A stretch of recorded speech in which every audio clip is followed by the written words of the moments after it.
আসসালামু আলাইকুম সবাইকে। আশা করি সবাই অনেক বেশি ভালো আছো। তোমাদের জন্য আজকে আবার একটা নতুন সিরিজ নিয়ে এসেছি, যেখানে আমি 4টা ক্লাসের মধ্যে তোমাদেরকে ঢাকা বিশ্ববিদ্যালয় ফিজিক্সে কোন কোন টপিক থেকে বেশি কোয়েশ্চেন আসে এবং কোয়েশ্চেন অ্যানালাইসিস যেটা, সেটা আমি তোমাদেরকে দেখাই দিব যে কোন কোন টপিক আমার ঢাকা বিশ্ববিদ্যালয়ের জন্য অনেক বেশি ইম্পর্টেন্ট। আমি তো সবগুলো চ্যাপ্টারই পড়বো, সবগুলো চ্যাপ্টারে সবকিছুই ভালোভাবে পড়বো, কিন্তু কোনগুলোতে আমাকে একটু বেশি ভালোভাবে পড়া উচিত সেগুলো নিয়ে আজকের ভিডিওটা। তো আজকে আমি জাস্ট টাইপ ওয়াইজ তোমাদেরকে বলে যাব, এরপরে আমি চেষ্টা করব যে তোমাদেরকে এই টাইপের আন্ডারে কোন কোন কোয়েশ্চেনগুলো আছে সেগুলো তোমাদেরকে সলভ করে দেওয়ার জন্য, এবং তারপরে আমি আরও চেষ্টা করব যে টাইপ ওয়াইজ তোমাদের ক্লাস নেওয়া যায় কেন, যদি আমি সময় পাই তাহলে আমি তোমাদেরকে ওই টাইপের ক্লাসগুলো নেওয়ার চেষ্টা করব। তো চলো আজকে আমি তোমাদেরকে একটা টাইপ ওয়াইজ প্রত্যেকটা চ্যাপ্টারের ওভারভিউ দেওয়ার চেষ্টা করি। আজকে ফার্স্ট ক্লাস, আজকে সম্ভবত আমি 4টা থেকে 5টা চ্যাপ্টার শেষ করার চেষ্টা করব। তো চলো শুরু করি। তো আমাদের প্রথম যে চ্যাপ্টারটা আছে সেটা তো বহুত ভেক্টর, ঠিক আছে। তো আমরা ভেক্টর থেকে ঢাকা ভার্সিটিতে আমার কোন কোন টপিকে কোয়েশ্চেন আসে সেগুলো আমি লিখে রাখছি।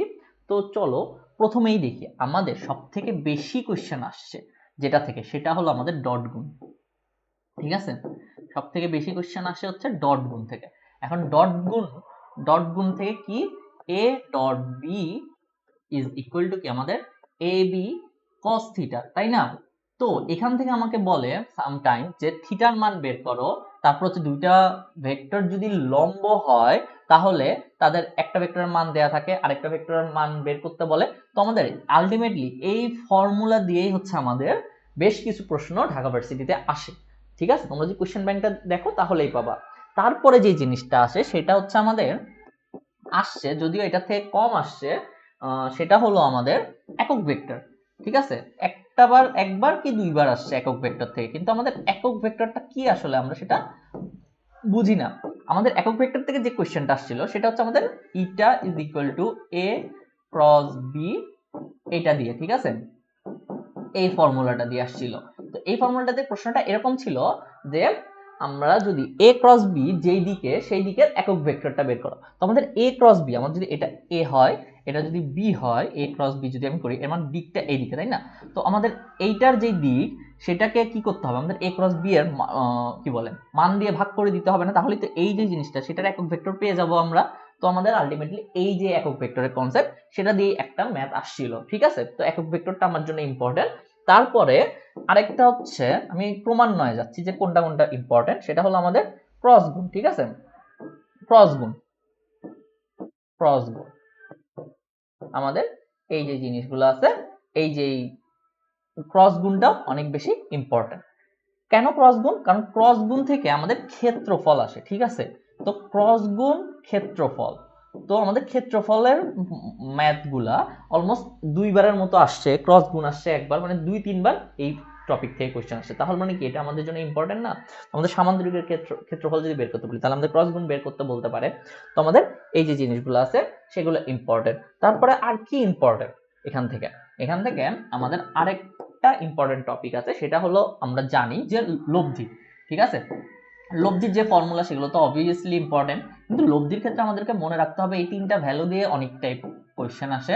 যে আমাদের 12 এটা হচ্ছে 5, মানে আমাদের এটা 90 ডিগ্রি হয়, 12 আর 5 দেয়া থাকে, তাহলে হচ্ছে লব্ধি কত হয়, 13 হয়। তাহলে আরেকটা ত্রিভুজের মনে রাখতে হবে, এটা হচ্ছে 8 6 10, আরেকটা হচ্ছে 4 3 5 4 3 5।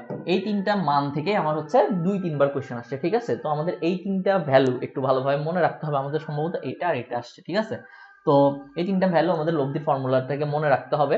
তারপরে হচ্ছে আমাদের যে দিক, লব্ধির যে দিক, এগুলো হচ্ছে মনে রাখতে হবে। আরেকটা যে জিনিস আছে কনসেপ্ট, সেটা হচ্ছে আমাদের উপাংশ, ঠিক আছে।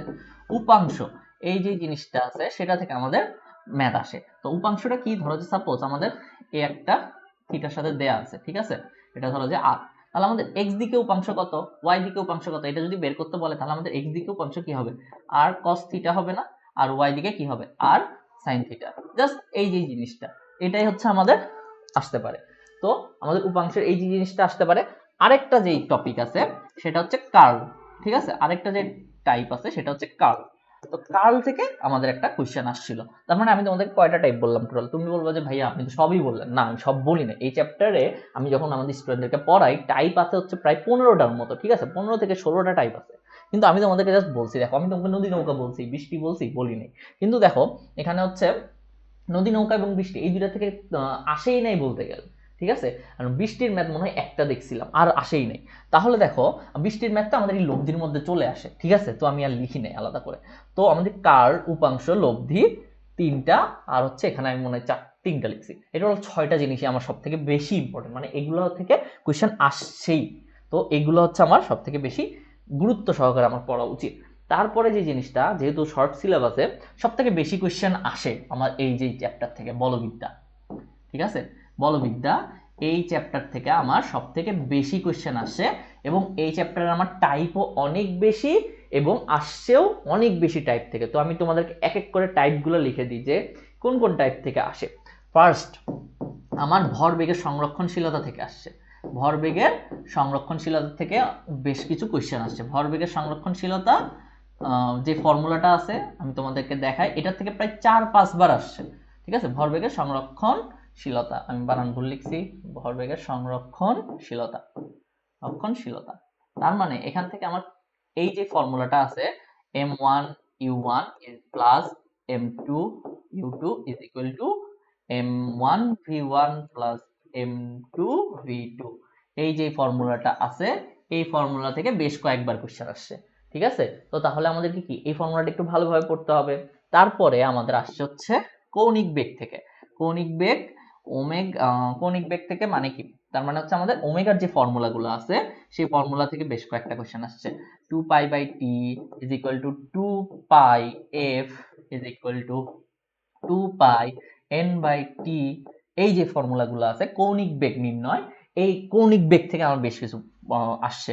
আরেকটা হচ্ছে আমাদের কৌণিক বেগের সাথে আমাদের রৈখিক বেগের যে সম্পর্ক, এই যে কোয়েশ্চেনগুলো আছে এই টাইপ থেকে আমার বেশ কিছু কোয়েশ্চেন আসছে প্রত্যেকটা বার, যে আমার কৌণিক বেগের মান বের করতে বলছে। তো আমাদের এই টাইপটাও অনেক বেশি ইম্পর্টেন্ট। তারপরে যে টাইপটা আছে সেটা হচ্ছে আমাদের কেন্দ্রমুখী ত্বরণ। এটা থেকে প্রায় 3 থেকে 4 বার কোয়েশ্চেন আসছে যে কেন্দ্রমুখী ত্বরণটা আসলে কি। কেন্দ্রমুখী ত্বরণ ইজ ইকুয়াল টু v²/r, ঠিক আছে। এই যে ফর্মুলা, এটা দিয়ে আমার কোয়েশ্চেন আসছে। তোমরা এটার সাথে আরেকটা ফর্মুলা মনে রাখতে পারো, সেটা হচ্ছে আমাদের এ নেট। এটা হচ্ছে আমাদের ঘূর্ণন ইয়ার ক্ষেত্রে, ঘূর্ণনশীল বস্তুর ক্ষেত্রে কেন্দ্রমুখী ত্বরণ স্কয়ার প্লাস হচ্ছে স্পর্শীয় ত্বরণ, এই ফর্মুলা থেকে একটা কোয়েশ্চেন আসছিল ডিউতে। তো আমাদের এই টাইপের যে কোয়েশ্চেনগুলো আছে এগুলো ইম্পর্টেন্ট কেন্দ্রমুখী ত্বরণ থেকে। তারপরে এখান থেকে আমাদের আরেকটা জিনিস যেটা ইম্পর্টেন্ট, সেটা হচ্ছে আমাদের বলের যে সূত্রটা আছে, F = ma m del v/del t, এই ফর্মুলাটাও ইম্পর্টেন্ট। এখান থেকে কোয়েশ্চেন আসছে কয়েকবার, মানে এই চ্যাপ্টার থেকে অনেকগুলা টাইপ তো আছে। ধরো যে এই চ্যাপ্টারে 20টার মতো আছে, তার মধ্যে 10-12টা টাইপ থেকেই কোয়েশ্চেন আসছে। তো আমি তোমাদেরকে বলে যাচ্ছি যে কোন কোন টাইপ থেকে কোন কোন ফর্মুলাগুলো তোমাদের জন্য ইম্পর্টেন্ট। তারপর হচ্ছে ঘর্ষণ থেকে আসছে, ঠিক আছে। ঘর্ষণ থেকে আমাদের কি কি পড়তে হবে তাইলে, ঘর্ষণ থেকে মিউ ইজ ইকুয়াল টু আমাদের tan থিটা, তার মানে হচ্ছে ঘর্ষণ কোণ, এটা আমাদের জানতে হবে। প্লাস হচ্ছে ঘর্ষণ বলের যে ফর্মুলা, সেটা হচ্ছে আমাদের কি, ঘর্ষণ বলের ফর্মুলা কি, ঘর্ষণ বলের যে ফর্মুলা আছে হচ্ছে F is equal to mu m, হ্যাঁ mu m g, sorry f k is equal to, হ্যাঁ মিউ আর, হ্যাঁ মিউ আর, ঠিক আছে। তো এই যে ফর্মুলা এখান থেকে। তারপর হচ্ছে ঘর্ষণ বল, আমি যদি নেট বল যেটা আছে এখান থেকে আমাদের নেট বল এফ নেট যেটা আসে সেগুলো ইম্পর্টেন্ট। তারপরে ঘর্ষণের পর এখান থেকে আসলে অনেকগুলো টপিকই আমাদের ইম্পর্টেন্ট। তারপর হচ্ছে আমাদের যেগুলো এই যে জিনিসগুলো আমি বললাম সেগুলো থেকে অনেক বেশি কোয়েশ্চেন আসছে, ঠিক আছে।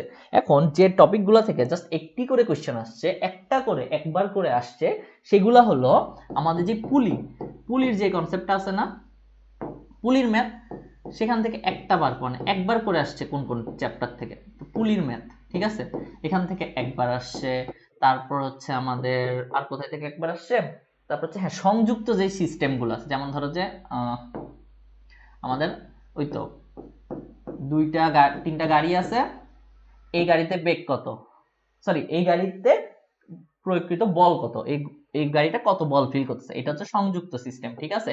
এই কনসেপ্টটা থেকে সংযুক্ত সিস্টেম, তো এখান থেকে একবার করে আসছে। এই যে টপিকগুলো আমি এখন লিখতেছি না, এগুলো থেকে একবার করে কোশ্চেন আসছে, তার মানে এগুলো ইম্পর্টেন্ট, এগুলো থেকে দিতেও পারে আবার নাও দিতে পারে। তারপর হচ্ছে রকেট, ঠিক আছে। এখন রকেটের ক্ষেত্রে কোন ফর্মুলাটা দিয়েছে, যেহেতু ইয়া নাই কি বলে, রকেটের ক্ষেত্রে আমাকে F = v dm/dt এই ফর্মুলাটা দিয়ে ম্যাথ দিছে। তো আমাদের এই ম্যাথটা, এই ফর্মুলার ম্যাথগুলো একটু করতে হবে।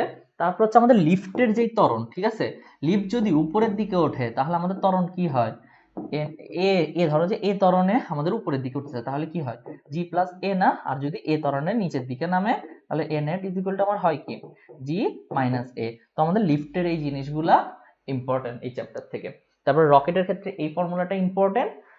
আর একটা জিনিস যেটা আছে সেটা আমাদের কাজ ক্ষমতা শক্তির, যদিও E is equal to p square by 2m।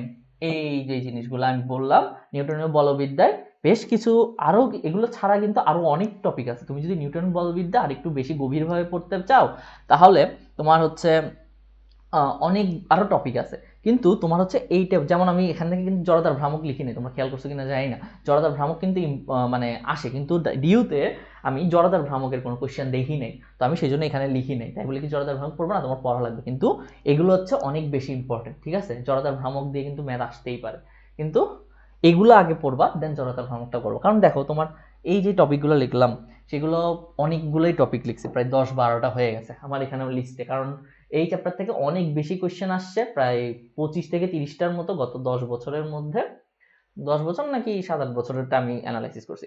তো তার মধ্যে হচ্ছে দেখো কতগুলো কোশ্চেন আসছে, তো আমাকে এই চ্যাপ্টারটা অনেক বেশি ভাইটাল, এবং তোমাকে অনেক টাইপ তোমাকে কভার করতে হবে, ঠিক আছে। তারপরে আসি আমাদের, এটা গেল, আচ্ছা তারপরে হচ্ছে আমাদের কাজ ক্ষমতা শক্তি, ঠিক আছে, কাজ ক্ষমতা শক্তি। তো এই চ্যাপ্টার থেকে আসলে আমার কি কি টপিক থেকে বেশি কোশ্চেন আসছে, তাই না? এই চ্যাপ্টার থেকে আমি যদি একটু লক্ষ্য করি, এই চ্যাপ্টার থেকে আমার বেশি কোশ্চেন, তেমন বেশি কোশ্চেন আসে নাই, আবার আসছে। ওই টপিক থেকে আমার হচ্ছে W is equal to F dot R, এই ফর্মুলাটা important, is equal to F R cos theta, এই যে ফর্মুলাটা আছে এটা ইম্পর্টেন্ট। এখানে একটা ইন্টিগ্রেশন দিয়ে দিতে পারে F dot dr, ঠিক আছে, এফ এর মান দিয়ে একটা ইন্টিগ্রেশন দিয়ে কাজের মান বের করতে বলতে পারে। তো এই ফর্মুলাটা আমার ইম্পর্টেন্ট। তারপরে হচ্ছে দেখো আমার EK, হ্যাঁ, is equal to dot EP, যদি এরকম হয় মানে হচ্ছে আমাকে যদি বলে যে ভূমি থেকে এক্স মিটার উচ্চতায় আমার গতিশক্তি বিভব শক্তির এন গুণ, তাহলে ওই এক্স এর দূরত্বটা কত। তো আমাকে যদি বলে তাহলে এক্স ইজ ইকুয়াল টু আমার মোট উচ্চতা অবশ্যই দেয়া থাকবে এন প্লাস 1, ঠিক আছে। এই যে ফর্মুলাটা আছে এই ফর্মুলা দিয়ে আমাদের ম্যাথ বেশি আসে, ঠিক আছে। বেশি আসে না অ্যাকচুয়ালি, এটা দিয়ে আমার একবার কি দুইবার আসছে, কিন্তু এটা দিয়ে ম্যাথ ইম্পর্টেন্ট, কারণ হচ্ছে এই চ্যাপ্টারের এটা হচ্ছে একটা মানে পপুলার ম্যাথ, ঠিক আছে। তারপর আরেকটা হচ্ছে আমার যদি তক্তা, ঠিক আছে, তক্তা, সরি, আমি যদি বুলেটের বেগ, হ্যাঁ, বুলেটের বেগ,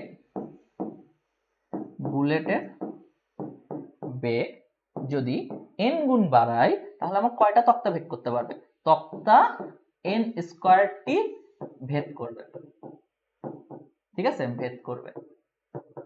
মানে আমি যদি বুলেটের বেগ দ্বিগুণ করে দিই তাহলে আমার 2 স্কয়ার 4টা তক্তা ভেদ করতে পারবে। এই যে জিনিসটা আছে সেগুলো ইম্পর্টেন্ট। তারপরে আসি, আর ইম্পর্টেন্ট হচ্ছে আমাদের আনত তল, ঠিক আছে, আনত তল, আনত তলের কনসেপ্টটা, আনত বানান করে আনত তল, ঠিক আছে, আনত তলে কাজ, কৃতকাজ, কৃতকাজ, ঠিক আছে, আনত তলে কৃতকাজ দেখবা, বা আনত তলের কনসেপ্ট গুলাই ইম্পর্টেন্ট, ঠিক আছে। আনত তলে টোটাল সবকিছু ইম্পর্টেন্ট, যে এদিকে আমাদের কত বল ক্রিয়া করে, mg cos থিটা নাকি sin theta, mg sin theta, যদি আমি থিটা এটা ধরি mg sin থিটা নিচের দিকে, আর যদি থিটা এটা ধরি তাহলে mg cos থিটা নিচের দিকে হবে। কথা বুঝা গেছে? তাহলে আনত তল এখানে ইম্পর্টেন্ট। তারপরে আসি এখানে আর কোন ফর্মুলা থেকে কোশ্চেন আসছে, আর হচ্ছে আমাদের স্প্রিং এর, যে হচ্ছে স্প্রিং, ঠিক আছে, স্প্রিং এর থেকে আসছে। স্প্রিং এর দেখো ওটা, ওর যে শক্তি is equal to half m v square, এই ফর্মুলা থেকে আসছে। এখন এই ফর্মুলা দিয়ে কি বলছে, একটা গাড়ি একটা স্প্রিং কে গিয়ে ধাক্কা দিছে, হ্যাঁ, স্প্রিংটা এক্স পরিমাণ সংকোচন হইলে, এক্স পরিমাণ এটা দেয়া আছে, স্প্রিং কনস্ট্যান্ট দেয়া আছে, তাহলে এই বস্তুর ভর দেওয়া আছে কোন একটা এম, তাহলে এই বস্তুর বেগ কত ছিল, এই টাইপের একটা কোশ্চেন ছিল। তো আমার এই ফর্মুলা দিয়ে করতে হবে, ঠিক আছে। তাহলে এই ফর্মুলা দিয়ে আমার প্রায় একটা বা দুইটা ম্যাথ আসছে, ঠিক আছে। তো এই ফর্মুলাটা আমার জন্য ইম্পর্টেন্ট।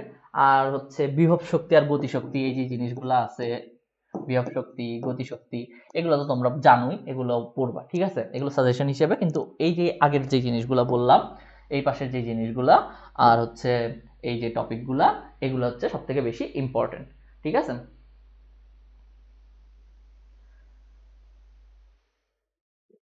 তো আজকে এই পর্যন্তই রাখে, আজকে এই 3টা চ্যাপ্টারে তোমাদের জন্য ছিল। তো পরবর্তী ভিডিওতে আমি আবার বাকি 4টা যেই শর্ট সিলেবাসে আছে সেগুলো নিয়ে ডিসকাস করার চেষ্টা করব। ধন্যবাদ সবাইকে।